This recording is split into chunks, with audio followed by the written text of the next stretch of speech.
Welcome to Simply Easy Cooking. Today we're going over how to boil chicken, a quick and easy method for perfectly cooked chicken every time. Let's get cooking.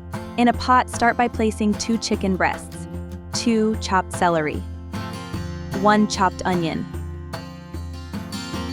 pepper, salt,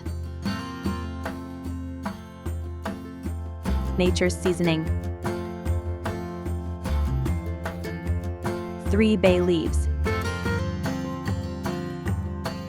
and 2 chicken bouillon cubes. Next, pour in enough water to the pot. After that, cover the pot, bring it to a boil, and let it cook for about 45 minutes or until the chicken is done. And there you have it, a perfectly boiled chicken, ready to be shredded.